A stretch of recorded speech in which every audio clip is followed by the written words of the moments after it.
नमस्कार। आपके सामने आज प्रस्तुत होगा एक अमरकांत जी द्वारा लिखित कहानी बहादुर। बहादुर नेपाल का 12-13 वर्ष का एक लड़का है जो इस कहानी का नायक है। उसके पिता की युद्ध में मृत्यु हो चुकी है।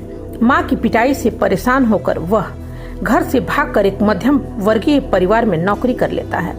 बहादुर परिश्रम से घर में काम करता था, जिससे गृह स्वामिनी निर्मला बहुत खुश रहती थी। निर्मला ने उसका नाम बहादुर रखा। बहादुर देर रात तक काम करता और सुबह जल्दी उठकर काम में जुट जाता था। वह इसी में खुश था और हर समय हंसता रहता था। वह रात को सोते समय पहाड़ी भाषा में कोई गीत गुनगुनाता रहता था। हंसना और हंसाना मानो उसकी आदत बन गई थी। किशोर निर्मला का उदंड बेटा था। उसने अपने सारे काम बहादुर को सौंप दिए थे। यदि बहादुर से उसके काम में तनिक सी भी असावधानी होती तो उसकी पिटाई वह करता। पीटकर बहादुर एक कोने में चुपचाप खड़ा हो जाता और कुछ देर बाद पूर्ववत काम में लग जाता।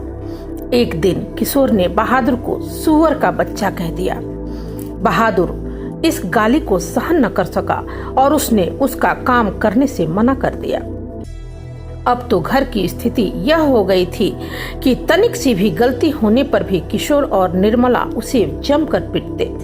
मारपीट और गालियों के कारण बहादुर से गलतियां और भूलें अधिक होने लगी। एक रविवार को निर्मला के रिश्तेदार अपनी पत्नी और बच्चों के साथ निर्मला के घर आए। अचानक उस रिश्तेदार की पत्नी नीचे फर्श पर, चारपाई पर और कमरे के अंदर कुछ ढूंढने लगी। पूछने पर उसने बताया कि उसके 11 रुपये खो गए हैं, जो उसने चारपाई पर ही निकाल कर रखे थे। इसके बाद घर के सभी लोग बहादुर पर ही संदेह करने लगे। बहादुर ने रुपये उठा लेने से इनकार कर दिया। सभी ने खूब पीटा और पुलिस के सुपुर्द करने की धमकी भी दी। सब सोच रहे थे कि पिटाई के डर से वह अपना अपराध स्वीकार कर लेगा, किंतु जब उसने रुपये लिए ही नहीं तो वह कैसे कहता कि रुपये उसने उठाए थे। उस दिन से बहादुर बहुत ही खिन्न रहने लगा और एक दिन दोपहर को अपना सभी सामान छोड़कर वह घर से चला गया। निर्मला के पति शाम को जब दफ्तर से लौटे तो उन्हें पता चला कि बहादुर अपना सामान छोड़कर घर से चला गया। निर्मला, उसके पति और किशोर को उसकी ईमानदारी पर विश्वास हो गया था।